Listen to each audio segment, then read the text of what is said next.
الرحمن الرحیم باب ما جاء فی الجمع بین الصلاتین۔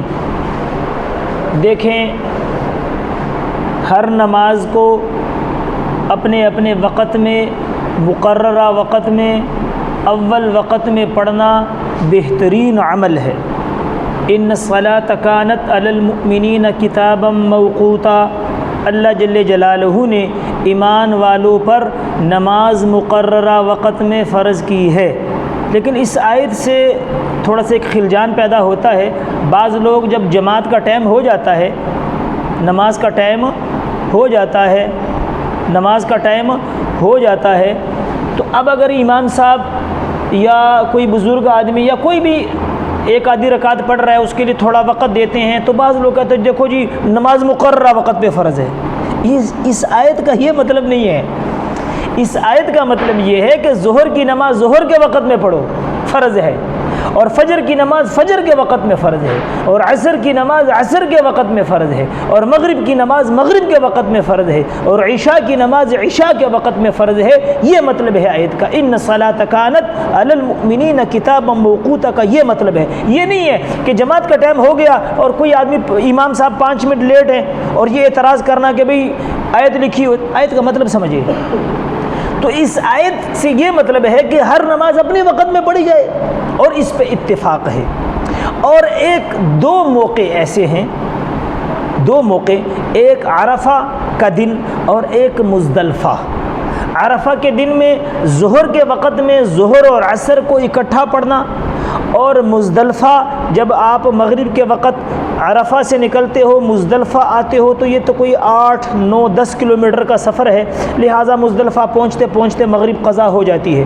تو مزدلفہ کے اندر عشاء کے وقت میں مغرب اور عشاء کو اکٹھے کر کے پڑھنا، یہ بالاجماع تمام فقہا، تمام محدثین، تمام علماء، تمام امت کا، بلکہ یہ سنت بھی ہے بلکہ واجب ہے ان کو جمع کر کے پڑھنا۔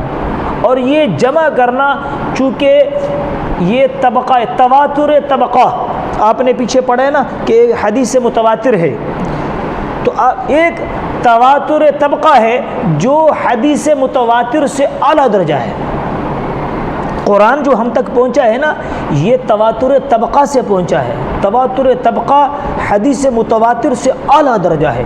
ایک تواتر اسناد ہے، ایک تواتر قدر مشترک ہے۔ آپ نے نور انوار میں پڑھا ہے سارا، یہ بحثیں آپ نے نور انوار میں ساری پڑھی ہیں، بات سمجھ میں؟ تو اب یہ نمازیں طبقہ تواتر سے ہم تک پہنچی ہیں، بلکہ ہم نے مفتی عبدالواحد قریشی صاحب دامت برکاتہم العالیہ سے جب ہم وہاں سفر میں تھے تو فجر البدی میں جب وہ ہمارے پاس مکہ میں آئے تو میں نے ان سے یہ پوچھا کہ استاد جی یہ جو حج کے احکامات ہیں کہ 8 ذو الحجہ کو احرام باندھ کے مکہ سے مینا جانا، اور 9 ذو الحجہ کو مینا سے جو ہے وہ صبح کے وقت نکل کے عرفہ جانا، اور عرفہ سے مغرب کے بعد مزدلفہ میں آنا، اور مزدلفہ سے سورج طلوع ہونے سے 5-10 منٹ پہلے مینا میں آنا، یہ سارے احکامات، انہوں نے کہا کہ بیٹا تمام انبیاء کا یہ طریقہ ہے، جتنے بھی نبی آئے ان کا یہی طریقہ، حضور پاک علیہ السلام کا بھی یہی طریقہ، اور صحابہ کا بھی یہی طریقہ، اور صحابہ کے بعد آج تک تمام مسلمانوں کا یہ طریقہ ہے۔ تو یہ تواتر طبقہ سے ہم تک نقل آیا، لہٰذا یہ اتنا مضبوط تواتر ہے کہ اس سے آپ قرآن پہ زیادتی کر سکتے ہو۔ ان دو موقعوں پر یہ بھی اتفاق ہے کہ عرفہ میں ظہر کے وقت میں ظہر اور عصر کو پڑھنا، اور مزدلفہ میں عشاء کے وقت میں مغرب اور عشاء کو اکٹھے پڑھنا، یہ سنت ہے۔ ان کے علاوہ، ان دو موقعوں کے علاوہ باقی ادوار میں، باقی ایام میں، باقی ان دو وقتوں کے علاوہ 2 نمازوں کو ایک وقت میں پڑھنے کا حکم کیا ہے، اس میں اختلاف ہے۔ ائمہ ثلاثہ کے نزدیک اعذار کی وجہ سے تقدیم میں، یعنی جمع بین الصلاتین، تقدیم اور تاخیر، دیکھو ایک ہے کہ ظہر کے وقت میں عصر اور ظہر کو پڑھنا، یہ جمع تقدیم ہے، اور ایک یہ ہے کہ ظہر کی نماز عصر کے وقت میں ظہر اور عصر کو اکٹھا کر کے پڑھنا، یہ جمع تاخیر ہے۔ تو ائمہ ثلاثہ کہتے ہیں کہ جمع تاخیر اور جمع تقدیم اعذار کی وجہ سے 2 نمازوں کو جمع کرنا، یا تو ظہر کو یعنی عصر کے وقت میں پڑھنا، ظہر اور عصر کو عصر کے وقت میں پڑھنا، یا ظہر کے وقت میں عصر اور ظہر کو اکٹھے کر کے پڑھنا اعذار کی بنیاد پہ۔ اور وہ آزار یعنی عذر کی جمع ہے. وہ آزار کیا ہیں؟ تو امام شافعی رحمۃ اللہ علیہ کے نزدیک بارش اور سفر یہ دو عذر ہیں. ان دو عذروں کی وجہ سے کہ بارش ہو یا سفر ہو تو دو نمازوں کو اکٹھا پڑھ سکتے ہیں. امام مالک رحمۃ اللہ علیہ کے نزدیک بھی دو آزار ہیں، لیکن وہ کہتے ہیں کہ مرض اور سفر بارش کو عذر نہیں کہتے. وہ کہتے ہیں مریض ہو یا سفر ہو تو دو نمازوں کو اکٹھا پڑھ سکتے ہیں. امام احمد بن حنبل رحمۃ اللہ علیہ کہتے ہیں کہ بارش، سفر اور مرض تینوں آزار کی بنیاد پہ آپ دو نمازوں کو ایک وقت میں پڑھ سکتے ہو. احناف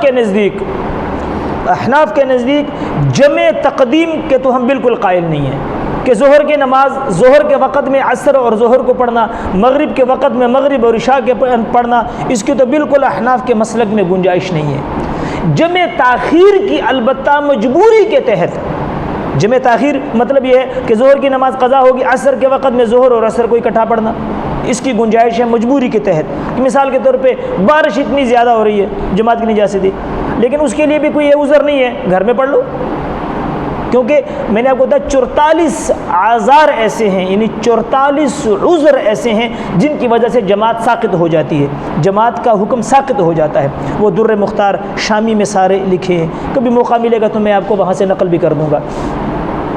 تو مثال یہ ہے کہ اب ظہر کی نماز کے وقت گاڑی میں بیٹھا ہوا ہے، گاڑی والا گاڑی بھی نہیں روک رہا، یہ کہہ بھی رہا وہ نہیں روک رہا، اور جب گاڑی رکی تو ظہر کی نماز قضا ہو چکی تھی. تو یہ ایسا عذر ہے کہ یہاں پر عصر کے وقت میں ظہر قضا ہو رہی ہے اور عصر ادا ہو رہی، اس کی اجازت ہے. ان کے علاوہ کسی عذر کی بنیاد پہ احناف دو نمازوں کو اکٹھا کرنے کے قائل نہیں ہیں. لیکن علامہ حسکفی رحمۃ اللہ علیہ جو در مختار کے مصنف ہیں، وہ یہ فرماتے ہیں کہ مجبوری کے تحت ان آزار کی وجہ سے ائمہ ثلاثہ کے مسلک پر فتویٰ دینا بھی ہم دے سکتے ہیں کہ کوئی عذر ہے تو ائمہ ثلاثہ کے مسلک پہ ہم فتویٰ دے سکتے ہیں، اس کی گنجائش ہے. لیکن ان کے مسلک میں جو شرائط ہے دو نمازوں کو جمع کرنے کی، ان شرائط کا خیال رکھ کر ان کے مسلک میں یہ دو نمازیں جمع کرنا ائمہ ثلاثہ نے جو شرائط لکھی ہیں، ان شرائط کے ساتھ دو نمازوں کو جمع کرنا مجبوری کے تحت آپ فتویٰ دے سکتے ہو.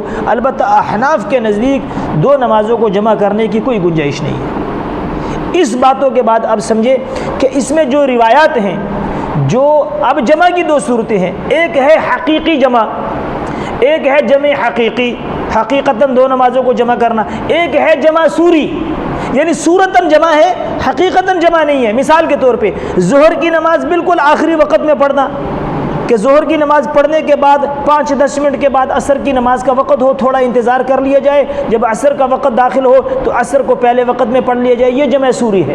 صورتاً جمع ہے، حقیقتاً ظہر کے وقت میں پڑھی گئی، عصر کے وقت میں پڑھی گئی، لیکن ظہر کو آخری وقت میں پڑھا، ظہر پڑھنے کے بعد 5-10 منٹ انتظار کیا، عصر کا نماز کا وقت شروع ہو گیا، عصر کو اول وقت میں پڑھ لیا. اسی طرح مغرب کو آخری وقت میں پڑھا، 10 منٹ پہلے مغرب سے فارغ ہوئے، 10 منٹ تھوڑا آرام کیا، قافلے کو کھڑا کر دیا، جیسے عشاء کا وقت داخل ہوا عشاء پہلے وقت میں پڑھ لی. یہ صورتاً جمع ہے، حقیقتاً نہیں ہے. تو احادیث میں جہاں پر جمع کا ذکر آیا ہے تو احناف اس کو جمع حقیقی پر نہیں محمول کرتے، وہ کہتے ہیں یہ جمع سوری ہے، اور ائمہ ثلاثہ اس کو جمع حقیقی پر جمع محمول کرتے ہیں، وہ کہتے ہیں یہ جمع حقیقی ہے. بات سمجھ میں آئی؟ تو جمع حقیقی کی جو دلیل امام ترمذی رحمۃ اللہ علیہ پیش کر رہے ہیں وہ اعلیٰ درجے کی روایت ہے، لیکن اس میں احتمال جمع سوری کا بھی ہے. اور جو ضعیف روایت ہے جو ہے وہ کیا کر رہی ہے، وہ جمع حقیقی کا انکار کر رہی ہے. وہ کہتے ہیں اللہ کے نبی نے فرمایا کہ جس آدمی نے بغیر کسی عذر کے دو نمازوں کو ایک وقت میں پڑھا وہ کبیرہ گناہوں کے دروازے میں سے ایک دروازے پہ پہنچ گیا. اور علامہ امام ترمذی رحمۃ اللہ کہتے ہیں کہ یہ حدیث اگرچہ ضعیف ہے لیکن تمام اماموں نے اس کو قبول کیا ہے. ائمہ اربعہ، امام ابو حنیفہ، امام مالک، امام شافعی، امام احمد ابن حنبل رحمہم اللہ تبارک و تعالی، اور تمام محدثین فقہا نے اس حدیث کو قبول کیا ہے اگرچہ حدیث ضعیف ہے. اور جو حدیث اعلیٰ درجے کی ٹھیک روایت ہے جو حضرت عبداللہ ابن عباس کی ہے کہ وہ کہتے ہیں کہ مدینے میں حضور علیہ الصلوۃ والسلام نے بغیر بارش کے، بغیر خوف کے دو نمازوں کو جمع کیا.